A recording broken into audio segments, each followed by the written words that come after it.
ये क्रोमोसोम में मज़ीद डेवलपमेंट कर सकें। तो अब क्या हुआ कि साइंटिस्ट बना दिए उन्होंने। अब उसमें मुख्तलिफ लेवल के साइंटिस्ट हैं। कोई बहुत बड़ा साइंटिस्ट है आइंस्टाइन का, उससे कम दिमाग के कोई 10,000 साइंटिस्ट हैं, उससे छोटे दिमाग के 50,000 साइंटिस्ट हैं, उससे मामूली साइंस के स्टूडेंट्स जो हैं वो 1 करोड़ या 1 लाख हो गया। तो अब वो पैदा कर दी ताकि ऊपर वाला टैलेंट जब ज़ाया होता जाए तो नीचे वाले नए लोग उसकी जगह आते चले जाएँ, और उसका फ़ायदा ये हो कि फिज़िक्स भी आगे जाए, केमिस्ट्री भी आगे जाए, केमिकल साइंसेज जो हैं वो भी आगे जाएँ, जेनेटिक इंजीनियरिंग भी आगे जाए, ताकि किसी जगह ब्लॉक ना हो।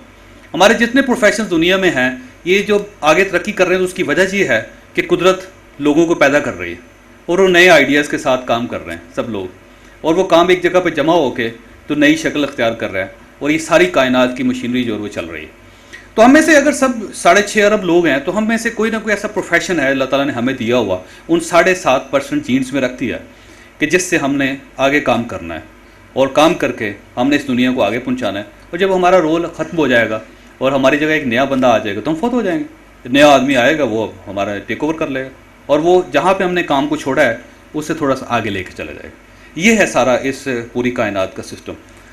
अब सवाल ये है कि क्वेश्चन है बहुत बड़ा कि अल्लाह ताला मुझे किस काम के लिए पैदा किया हुआ है, आपको किस काम के लिए पैदा किया हुआ है, डॉक्टर साहब को किस काम के लिए पैदा किया हुआ है। डॉक्टर साहब को बड़े गलत काम के लिए पैदा किया हुआ है। डॉक्टर साहब की किताबें पढ़ी किसी ने? डॉक्टर साहब बताओ। अच्छा, ये चीख किस खातून के मुंह से निकली? मेरा उन्होंने पढ़ी होगी।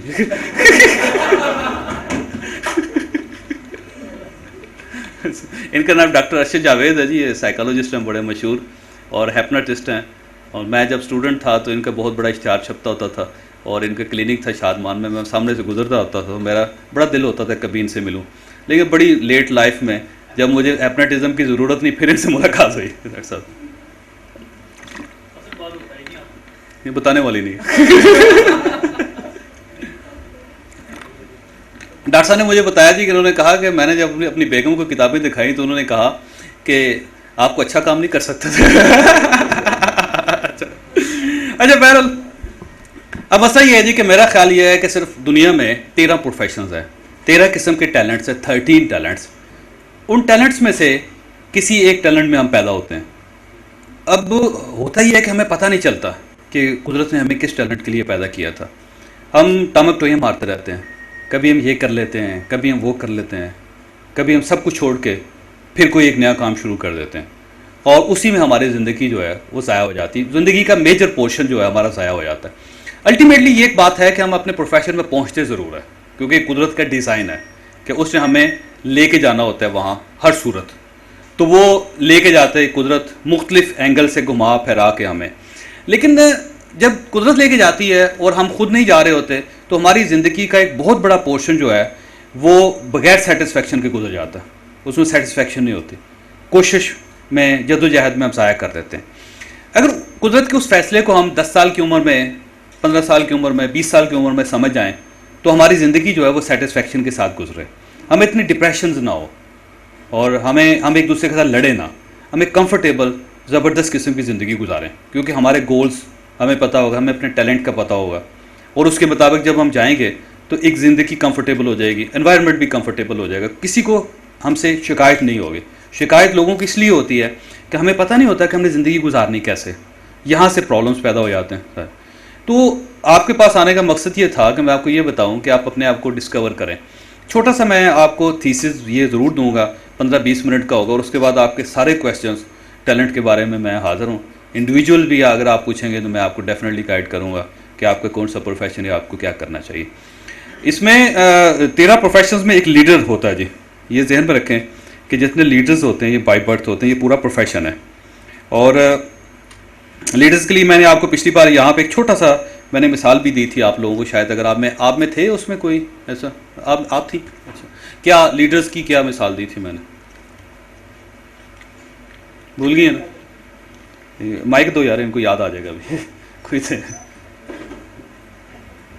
कुछ नहीं, कोशिश करें।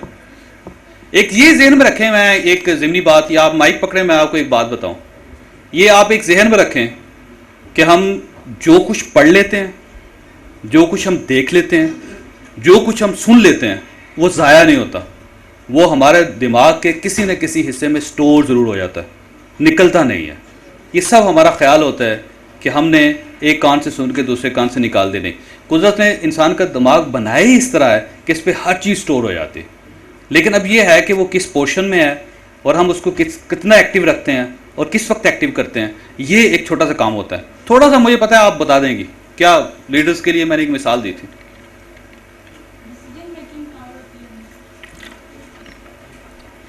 नहीं, ये हर घर में ऐसा होता है कि वो कहते हैं कि आपका नाम क्या है? आयशा। आयशा। वो कहते हैं कि आयशा की शादी करनी है, ठीक है। तो वो कहते हैं जी फैसलाबाद से फूफा जान आएंगे तो वही फैसला करेंगे, 6 लड़के हैं उनमें से किसके साथ शादी होगी। तो वो जो फूफा जान है वो बेसिकली लीडर है उसके सबके। तो अब वो एक फैमिली का एक लीडर है जिसको पूरी फैमिली ने तस्लीम कर लिया। इसी तरह फोत होगी, आयशा फोत होगी वो कहते हैं। तो वो ये कहते हैं कि अब हमारे मामू जान आएंगे तो वो ये फैसला करेंगे किस वक्त जनाजा होगा इनका। सर मामू जान आएंगे तो जनाजा होगा, सर मामू जान लीडर वही फैसला करेगा। सर इसी तरह हर फैमिली में ना कुछ खड़पैंच होते हैं जिनको कहते हैं, वो खड़पैंच होते हैं, उनका ये काम होता है, वो कहते हैं देख कौन पकाएगा और ख़बरदार जो देख के करीब कोई बंदा पहुंचा तो ये मैं फैसला करूँगा। वो डंडा लेके वहाँ बैठ जाते हैं हमेशा। तो ये बेसिकली लीडर। अब लीडर होता क्या है जी? क्वेश्चन ये कि लीडर किसको हम कहते हैं? लीडर उसको कहते हैं कि जो आपके डिसीजंस अपने हाथ में ले ले। वेरी सिंपल, जो आपको पता है कि आप सबके लिए ये चीज़ बेहतर है और आप चुप करके तस्लीम कर लें कि हाँ। मैं कायद-ए-आज़म लीडर था, उसने कहा कि हिंदुस्तान में मुसलमानों का अलग मुल्क होना चाहिए। हम सब ने मान लिया कि हाँ जी होना चाहिए, हमारा लीडर है कह रहा है। गांधी लीडर था, उसने कहा नहीं हिंदुओं का मुल्क होना चाहिए और सब यहीं पे जितने लोग इस सब कॉन्टिनेंट में पैदा हो गए सबका एक ही मुल्क होना चाहिए। सब ने मान लिया कि भी इंडिया को डिवाइड नहीं होने देना हमने। उसकी वजह हमारे लीडर ने कह दिया। नेल्सन मंडेला ने कहा कि यहाँ से गोरों को निकालना है, 342 साल बाद हमने साउथ अफ्रीका से गोरों को निकाल दें। सब ने तस्लीम कर लिया, उन्होंने कहा जी बिल्कुल ठीक है कि ये जो हमारा लीडर उसने कह दिया। तो लीडर वो होता है जो आपके डिसीजंस अपने हाथ में ले लेता है। अब हम में से हर आदमी, एक तो पहली बात तो ये कि जो 13 टैलेंट्स हैं ये हर आदमी में होते ज़रूर हैं, लेकिन उनमें से कोई एक टैलेंट ऐसा होता है जो ज़्यादा होता है दूसरों से। अब ये ज़रूरी नहीं है कि मैं बिजनेसमैन हूँ तो मैं लीडर नहीं हूँ, मेरे अंदर लीडरशिप की क्वालिटी होगी लेकिन वो कम होगी कायद-ए-आज़म के मुकाबले में। उसकी लीडरशिप की क्वालिटी जो है ना, फ़र्ज़ करें वो 80% है, मेरे अंदर जो क्वालिटी वो 20% है या 15% है। होगी ज़रूर लेकिन कम होगी। और जो प्रोफेशन हमारा बनेगा वो उस क्वालिटी से बनेगा जिसका प्रोपोर्शन ज़्यादा होगा, उससे हमने डिटरमिन करना होगा। लीडर वो होता है जो आपके डिसीजंस अपने कंट्रोल में ले लेता है हमेशा। हमेशा हर आदमी लीडर नहीं होता, एक हद तक अपनी ज़ात तक, अपनी फैमिली की ज़ात तक, 2-1 लोगों तक है, लेकिन ये नहीं है कि वो लोगों के सारे डिसीजंस अपने कंट्रोल में ले। कुछ लोगों के पास ये क्वालिटी ज़रूर होती है कि वो आपके डिसीजंस ले लेते हैं। हर क्लास में कोई 1, 2, 4 लीडर ज़रूर होते हैं और उनका काम ये होता है कि वो खुद ही लोगों को तैयार कर लेते हैं। चलो जी इन्होंने हमारी फ़ीसें बढ़ा दिया और स्ट्राइक करते हैं, आपको मोटिवेट कर लें, आप सब चले जाएँ।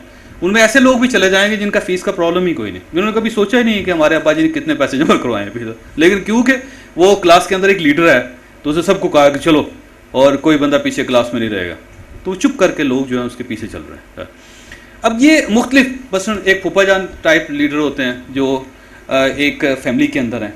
अच्छा, उसके बाद कुछ ऐसे लोग होते हैं जो मोहल्ले तक चले जाते हैं, उनके अंदर पोटेंशियल इतना होता है कि पूरे मोहल्ले को मोबिलाइज़ कर लेते हैं। पूरे मोहल्ले को कहते हैं जी हमारे मोहल्ले में बिजली लगनी चाहिए और चलें जाके वापटा के दफ्तर पे हमला करते हैं। सर मोबिलाइज़ कर लिया उन्होंने, या उन्होंने कहा जी सीवरेज सिस्टम ठीक नहीं है।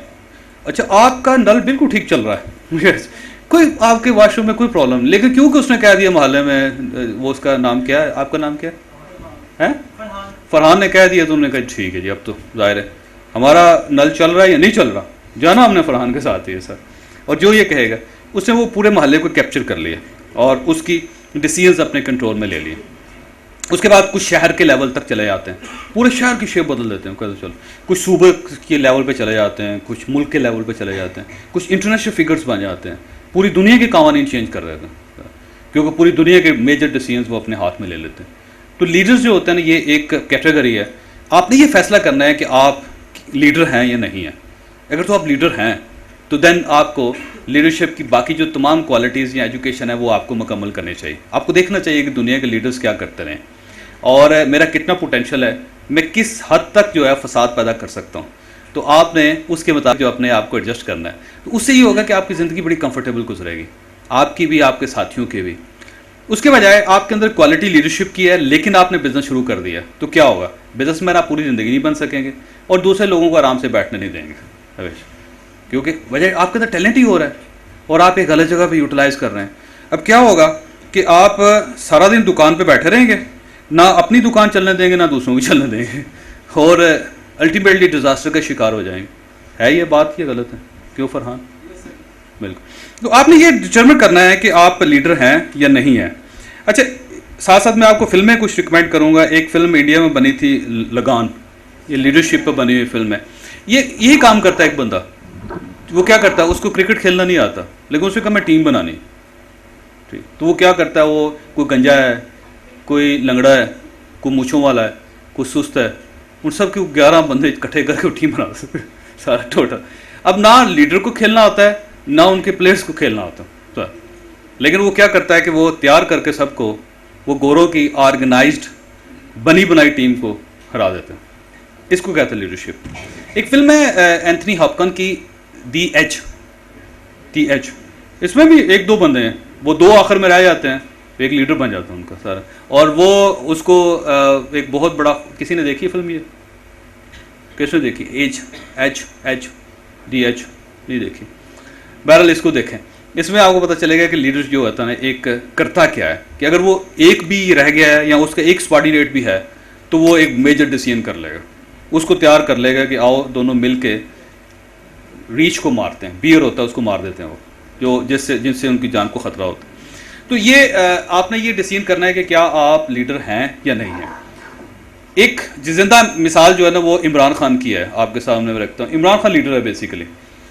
अब इसने क्या किया है कि पाकिस्तान वर्ल्ड कप नहीं जीता था, इसने एक सुस्त टीम जो है उसको खड़ा करके वर्ल्ड कप जितवा के तो ये वहाँ से फारिग हो गया। उसके आगे इसने स्पोर्ट्स को नहीं चलाया। कैंसर हॉस्पिटल पाकिस्तान जैसे मुल्क में नहीं था, उसने बना दिया। यूनिवर्सिटी एक जो मियाँ वाली के इलाके में नहीं थी, उसने क्रिएट कर दी, बना दी। इसके अंदर वो लीडरशिप क्वालिटीज़ हैं टोटल, जिसकी वजह से, अच्छा, ये वो वाहिद वजह है जिसकी वजह से ये किसी दूसरी पार्टी में डाइल्यूट नहीं होता, इत्तेहाद नहीं बना सकता, क्योंकि लीडर रहता सिंगल है, हमेशा एक ही खड़ा है हमेशा। ये ग्रुप नहीं बना सकते क्योंकि किसी के साथ चल ही नहीं सकते हमेशा।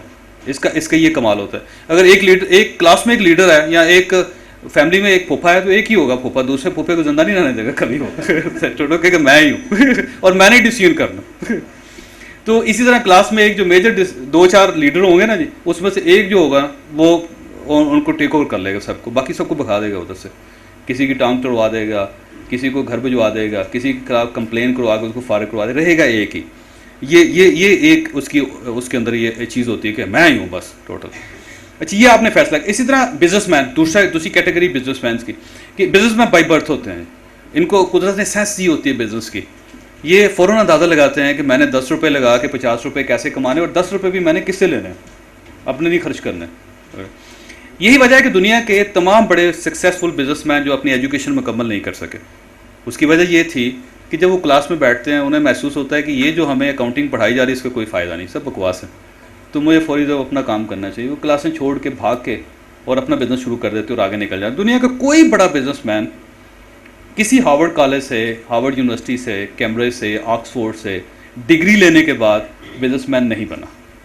उसने हमेशा, कोई भी हो, लीवर ब्रदर्स हो, कोई किसी भी आप बड़ी बिजनेस एम्पायर को देख लें, वो एक आदमी ने स्कूल से भाग के ही बनाई होगी, क्योंकि उसकी वजह उसकी स्पीड इतनी तेज़ होती है कि उसको बचपन से पता चल जाता है कि मेरा ये काम नहीं है, सब ख़राब है, क्या करी जा रहे हैं साइड रोड। कुछ ना होगा जो यूनिवर्सिटी के सामने कंटीन खोल लेगा, वो आराम से नहीं बैठने देगा उस सारे सिस्टम को। स्पोर्ट, इसमें एक इंडियन फिल्म है गुरु, ये ज़रूर देखें ये, क्योंकि एक सक्सेस स्टोरी है। अंबानी फैमिली है एक इंडिया की, आपने शायद देखो, मुकेश अंबानी और अनिल अंबानी, ये दुनिया के अमीर तरीन लोगों में शुमार हो, इनके वालिद की ऊपर बनी हुई फिल्म है।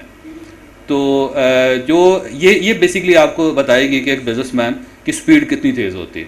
बिल गेट्स को देख लें, वॉरेन बफेट को देख लें, दुनिया के अमीर तरीन लोगों को, कि कैसे उन्होंने पैसे बनाए और बड़ी स्पीड से, क्योंकि वजह बाई बर्थ होता है बिजनेसमैन।